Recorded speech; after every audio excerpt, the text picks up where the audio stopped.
You are listening to the Throwback Podcast, your stop for everything 90s. This is a Throwback Exclusive.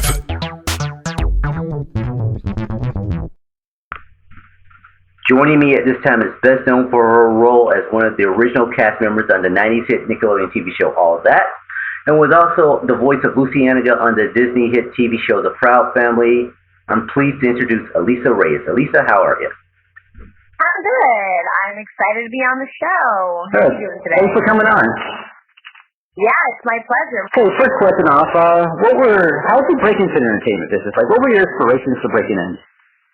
Yeah, well, I started acting when I was 8 years old. It's something that I always was really passionate about. I really actually wanted to start at like the age of 3, but I think as I got a little older, I had a little bit more of a voice, and I was able to convince my mom and say, please, let me audition, let me be on TV. So, we did something as simple as just taking photos of me, sending it out to a couple of different agencies and crossing their toes and fingers and hoping that someone would, respond. And lo and behold, I got contacted by an agent in Manhattan, New York, by the name of Tracy's Kids. Shout out to Tracy. And she was one of my first agents. And basically, one of the first jobs I went out for, I ended up booking by the grace of God. It was a Honey Nut Cheerios national commercial, which then allowed me to join the Screen Actors Guild around in 1990. So I've been acting since I was 8, doing TV and film and voiceovers and modeling and hosting and writing and producing. So wow, you've been doing a lot. It's been my life. Yeah, it's been my life, but I love it. God is good, and I've been enjoying it for sure. So how was the whole process? Like, how did you audition for the show All That? Like, how were you first contacted about it? Well, at the time, I had a manager by the name of Marilyn Zittner that was my manager in New York City, and I had gotten a call from her saying, all right, you have a really big audition. They're doing a nationwide search where they're auditioning, looking for, young teens, all different ethnic diverse backgrounds that have a background in comedy, and they would want you to prepare kind of like a monologue, and then possibly they'll throw maybe an audition scene, but you have to kind of improvise. And I'll be honest with you, I had a lot of training under my belt, but I was only around the age of 12 or 13. And a lot of my other co-stars, such as like Kenan Thompson, Cal Mitchell, Josh Sherver, they have a lot of experience doing stand-up comedy. So for me, I was told that comedy was like the hardest thing for any actor to get involved in. So to be able to do it at such a young age was an honor. And, lo and behold, my mom and I put together a really fun monologue where I talked about like my sister having really long hair, and it was coming from she had a beard coming out of her armpit hair. For pancakes, the hair from her armpits would go into her food. Whatever I keep quirky and funny. And then I thought of a couple of other fun ideas. But yeah, when I auditioned for All That, I got a chance to do this monologue that I wrote. They really liked it. And then I got a call back, and then I ended up having to go back literally 7 times. 7 times? All That. I've never, my whole acting career of over 20-some years being in this business, had to ever audition for something that many times. Well, how did that happen? I think what had transpired was, I was the only one from New York. Everybody else was coming from like Atlanta, Chicago, California.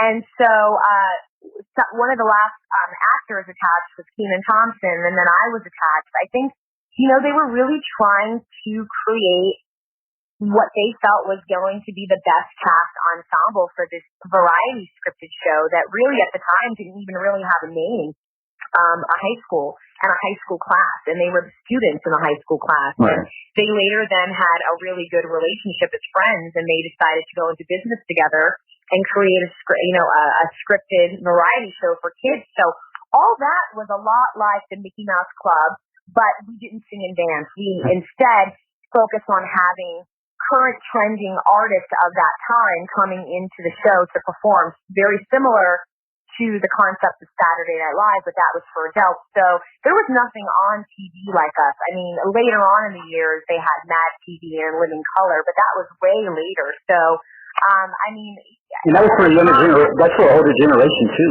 those shows. Yeah, I just think, for kids, this is very different and unique, and especially to be a part of the SNCC, the Saturday night Nickelodeon lineup, with like Are You Afraid of the Dark and Salute Your Shorts and Pete and Pete and Alex Mack and all these other great shows, Shelby Woo and You to You, and it was a ball. I mean, I really feel like TV has changed immensely, and it's not like it used to be. The 90s were very iconic, and it's nostalgic right now, and it's amazing the loyalty that the fans have showed all these years, and it's because of the fans that shows like all that stay alive the way they are up into this present moment.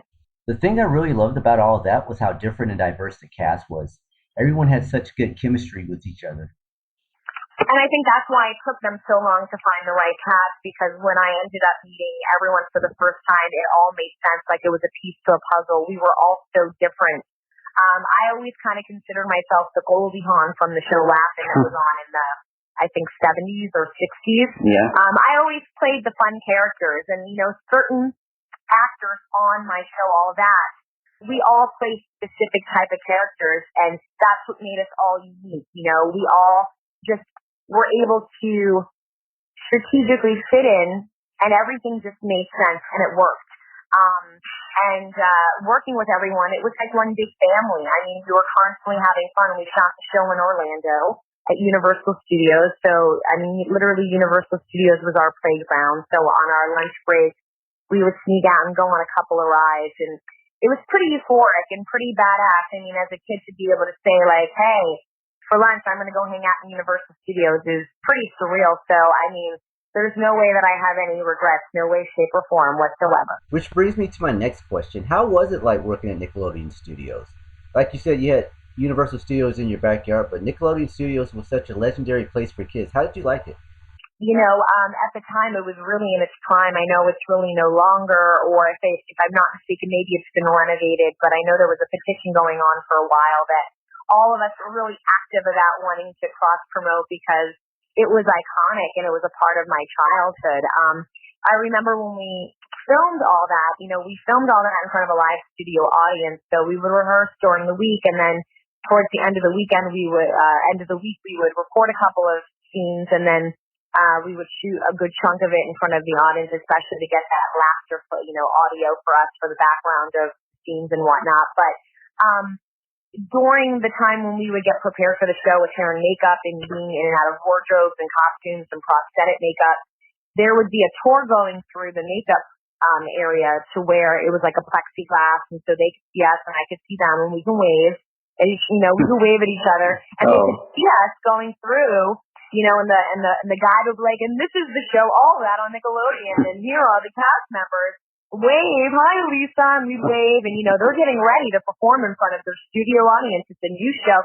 So it was really cool. And then after the show, we would try to sign close to everyone's autograph. We didn't do that once we moved to Paramount Studios in California when the show got really successful after the first year we moved, to California. After the first season, you guys moved to California? Yeah, after the wow, I didn't know that. We were, I think, if I'm not mistaken, it might have been the third. It might have been the third season. Okay. And not the second. All right.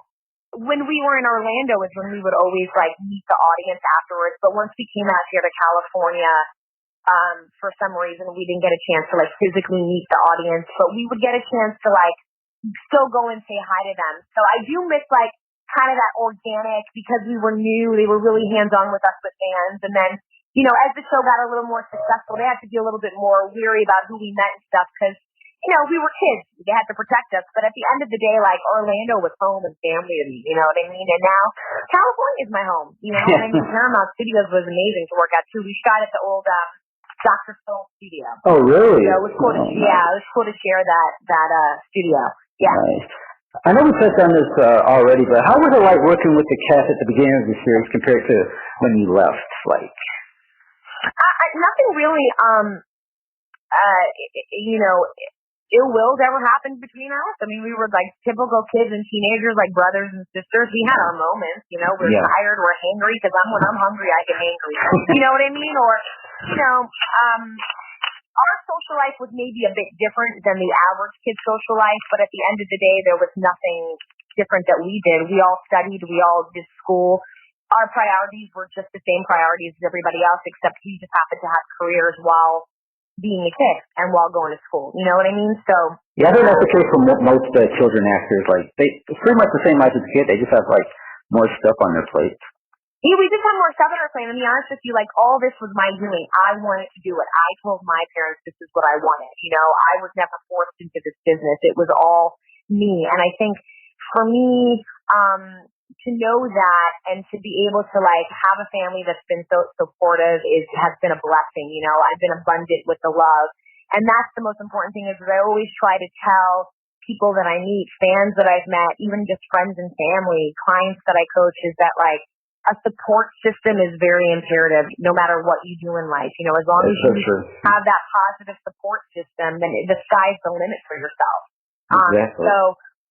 But yeah, and as far as my ensemble, I left after 3 years of all that. It was my choice to leave. They wanted to renew my contract, but I had got offered to go then be on a show called One World on Teen NBC, which was on NBC. Yeah. And I then moved on to being a series regular on that show that was a part of the Saved by the Bell, the New Class, City Guys, Hang Time lineup on Saturday morning. So I basically went from like a kid show to more of a teenager show. And I felt like it was time for me as Alisa Reyes, the actor, the thespian, you know, to really start doing things that I knew that I really wanted to do. You know, I love time period piece work. I love doing voiceover animated work. I love hosting. I love writing. I love producing. I love being in front of the camera. I love being behind the camera. I sing. I dance. So I didn't want to feel pigeonholed, and I really felt compelled to start expanding my craft. And when I got offered to be on another show, I couldn't pass the deal. I mean, Josh Server stayed on the show for like 6 years. Wow. A lot of people stayed on all that, and then a lot of people also left. I stayed longer than the girls, and then, actually, let me take that back. Angelique left first, then Katrina, then me, and then Lori Beth was the last to leave. But at the end of the day, you know, it's not like when I was done all that, I moved on and stayed consecutively working throughout my career, and that's what's been a blessing. I mean, every year I'm always doing a couple of new projects. And as long as I'm doing what I love, then my soul is fed and I'm happy. So when it came to leaving all that, it was a hard choice, but I felt that it was the best choice. And it also allowed me to stay in California. I had the opportunity to stay in California while doing this new show. So it was an easy move for me. And it then just opened a lot of other doors. I was on that show for 3 years and I won a Hollywood Reporter Award for Best Actress for being on that show, playing the role of Marcy Blake, because One World was about adopted brothers and sisters. So I went on to another diverse show, which was great, and it was just a scripted storyline compared to rather than, you know, doing comedic skits. So I was now moving on to doing more of a scripted sitcom type of a show, kind of like Full House. Wow. You know, that's the easiest thing I can compare it to. You know what I mean? Yeah. So, like you said, you were on all that for 3 years. Like, do you have any funny on set or behind the scenes stories with the cast members? Like anything like you'd like to share? Yeah, I mean, you know, we always had funny, crazy things happen where we had a skit called Scholastic Snacks, and it was about like edible notebooks and rulers and backpacks, and the prop people made all of these things that looked like actual like protractors and rulers. They looked real, but they were made out of like Jolly Rancher candy, and they used to get so mad at us because I would just lick it and eat it and be like, sorry, you can't put candy in front of me and not expect me to eat it. I'm like 14 years old. What do you want me to do? So things like that. Or we had a skit where it was all about milk, and we literally had to spill milk on each other. So now I'm like literally, you know, traumatized, you know, with milk, and I won't ever share milk with my husband. I have this weird thing with milk. No. Really? Yeah, it's like, you know, I won't share my milk. No, I'm teasing. But, you know, at the end of the day, like, maybe, you know, we had Chris Farley, God rest his soul, perform on our show as a guest star, and when he came on for the Randy and Mandy skit where it was all about chocolate. It was a mess. I mean, he just totally trashed the set. Oh, I remember that skit, yeah. Yeah, and I remember in that skit, like I was doing something with Keenan because he played Randy, and he was interviewing me to be his possible co-host when I was, I think, Sandy or something. And I only liked a little bit of chocolate, but he liked a lot of chocolate. And I'm like, just a dollop of chocolate, you know? And he's like mad at me because I don't want a lot of chocolate. I just want it to be minimal. And so I remember he had to like push my head into a big chocolate cake. And when he did that, for some odd reason, it went up my nose. Something happened, and this was in front of a live studio audience, and I like completely went blank. I forgot my lines. I had to like go in the back and meditate, namaste for a moment, and then I composed myself. I mean, listen, I'm a typical kid. We're human beings, you know what I mean? Yeah. So real life things happen, but we always got through it, and we always laughed through it. And the funniest thing on top of everything was the minute one of us had the giggles in a scene, it was over. It would take a good 10 minutes to get us like, okay, guys, come on, you know, like back on track, because, oh God, if Steven started laughing and you look at him, you're gonna tinkle your pants, literally. Yeah, I especially noticed that when he was at PRS Cargo, you know, that French guy in the tub, he would say all that stuff. I noticed that a lot. So you said Chris Farley was a guest star on all that. Yeah. Do you have a personal favorite guest star or musical guest that was on there? I would say, well, he was probably one of my favorite comedians that came on. I would say as far as musical guests, TLC, I mean, God Rest Left Eye Soul, but they sang the original theme song of all that. So they're pretty iconic for me, and I'll never forget meeting them. I mean, I did a skit with them with Keenan and them and me called Leapfroggy Frog, and I was the host of like All That Rap.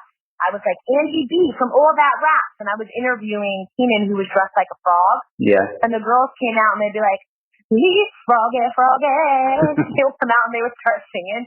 And I remember Lessa had like all these cute little orange things in her hair, and she had given me one, and I just saved it, and it's in my storage unit somewhere, and I'll just never forget it because those girls were thebomb.com. I love TLC, and they really gave all that its musical beat, if that makes any sense. Yeah, they're legendary. Yeah, TLC is legendary. So. But our theme song is so catchy because of them.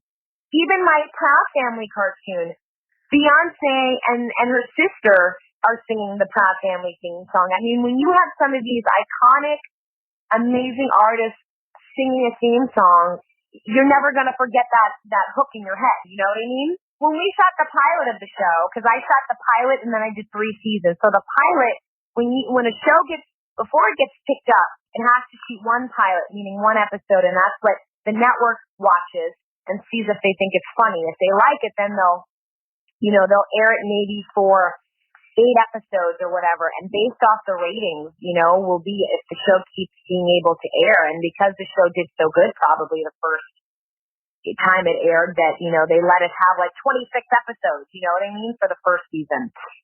Wow. So we were working a lot. I was working for like half of my year, you know what I mean, doing all that, and then I would be on hiatus for a little bit, and I would go back home and catch up with my schoolwork. But I went to the type of school that was equipped for actors, so I, would have my material sent to me and stuff like that. So, because when you're a child actor, you're constantly being tutored and stuff, so education was very important to me, and the organization of it was very important to me. And our parents always made sure that our education was great. I remember, like, I still to this day still talk to my tutor. Oh, that really? was our tutor from all that. Yeah, his name is Chuck Yerger. Shout out to Chuck Yerger.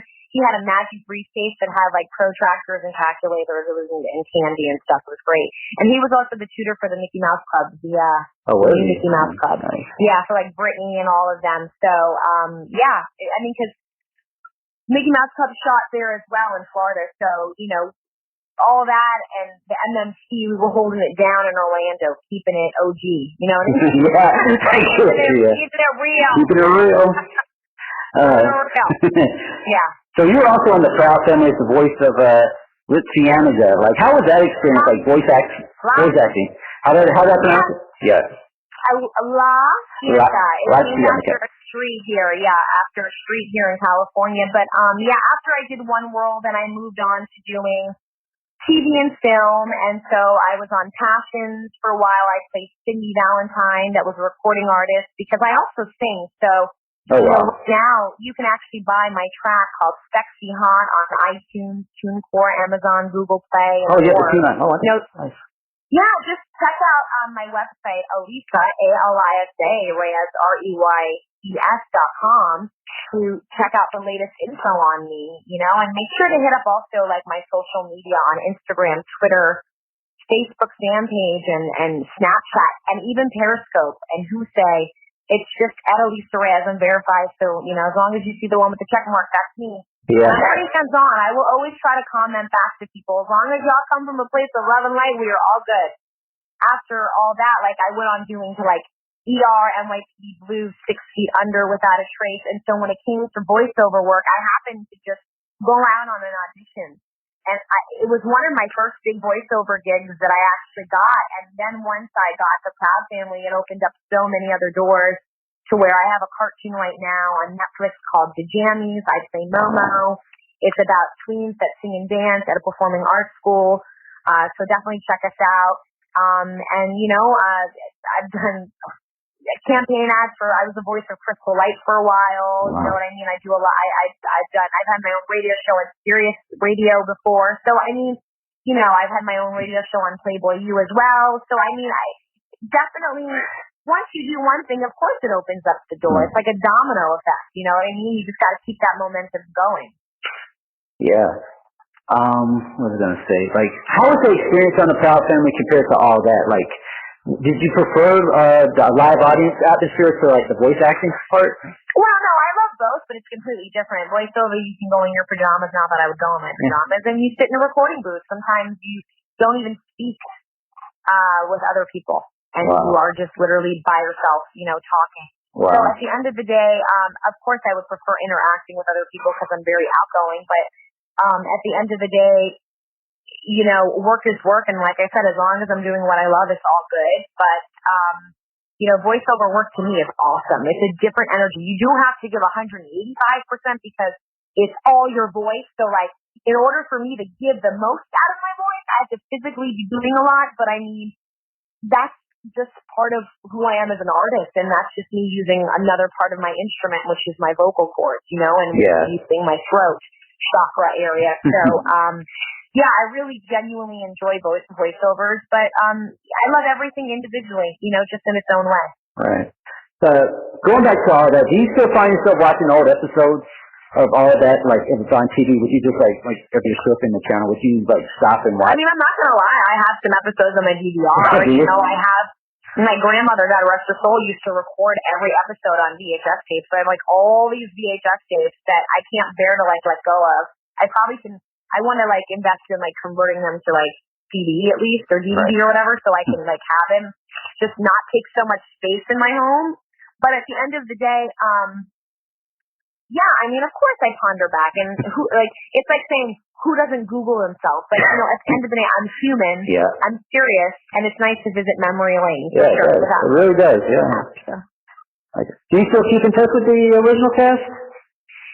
Yeah, actually, I do. I'm currently working on a documentary right now where I'm producing it as well as involved on camera as well. It's called The Orange Years, and it's with Scott and Adam, these amazing guys that basically put together this amazing idea to do this documentary about 80s and 90s nostalgia that has to do predominantly with Nickelodeon. So, they reached out to me and we were able to put our heads together. And so we just got done, I did an interview with myself and Lori, Beth, and Josh, and now they're getting ready to go interview Keenan. And they've been interviewing all these amazing actors. And the plan is in 2018 for us to release it. And hopefully it'll hit some film festivals. But every hardcore Nickelodeon 80s, 90s fan will want to watch The Orange Years. So make sure to follow us on Instagram, on Twitter, on the Facebook, on social media at The Orange Years, because it's definitely something you're not going to want to miss. And this is something I'm really excited about, and that I can't wait for the fans to see for sure. Yeah, that definitely sounds like it's must see.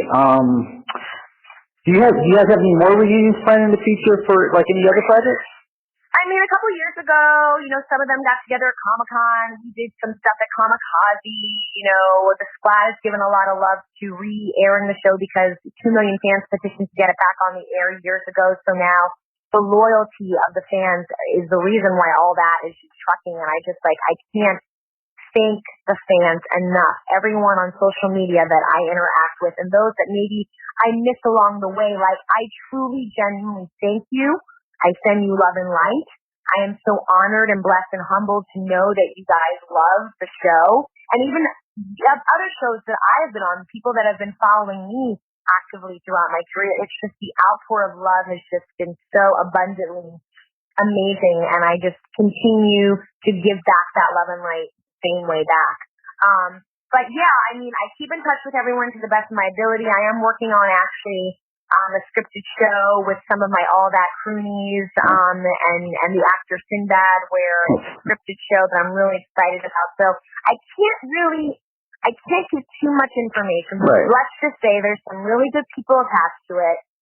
We're in the process of getting it going, and when it comes out, everyone's going to be like, oh yeah, we're back, and I just can't wait for everyone to see, especially this little secret thing that I've been mustering about for a while. Oh, yeah. To share with everyone. I also have another movie that's going to be coming out later this year called Heavenly Deposit. It's a Christian-based film. I'm starring in it, and it has a positive message.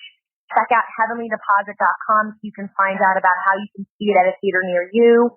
There's a teaser up for the movie, like a trailer. And we're on Instagram and Twitter and Facebook, so please like us and follow us.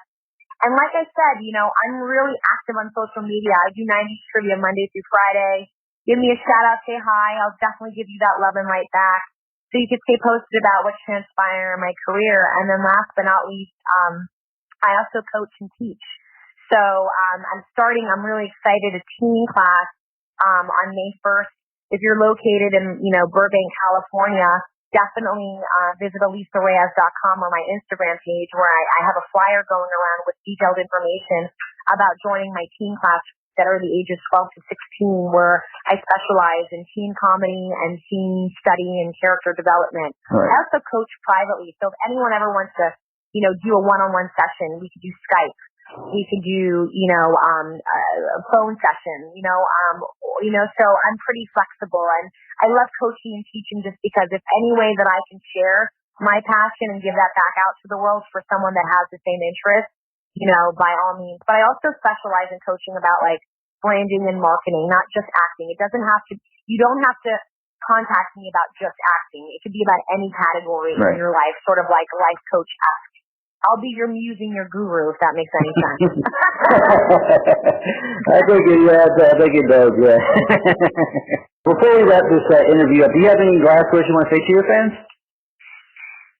Yeah, I just definitely want to say, I know right now we're all living in a crazy world, so it's so imperative and vital for us to just continue to be that love and light back out into the world. And like I said, for all of you that have reached out to me, or for those of you that haven't, maybe I haven't responded back, trust me, I try to be very hands-on and try to email everyone back or acknowledge everyone back to the best of my ability. Yeah. And at the end of the day, know that you do have a purpose here on this earth, and that not to worry about tomorrow and not to worry about yesterday. Just be in the present moment. And if you can do that, then the sky's the limit for you. And, for more information about me, like I said, visit AlisaReyes.com, and there you can read my blog, join my monthly newsletter, see my video vlogs that I have, and also check out my YouTube channel, which is the Alisa Reyes channel, where you can get a chance to see my Alisa Reyes sexy hot video. So yeah, that's about it, and I send all of you love and light.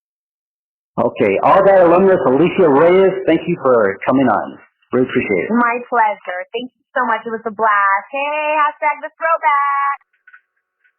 Special shout out goes out to Alisa Reyes for coming on our debut episode of The Throwback. If you want to hear more from Alisa Reyes, follow her on Twitter at her Twitter name @Alisa Reyes, or check out her website at AlisaReyes.com. Thanks for listening. Be sure to check us out on Twitter at Throw Podcast or on the web at www.blogtalkradio.com.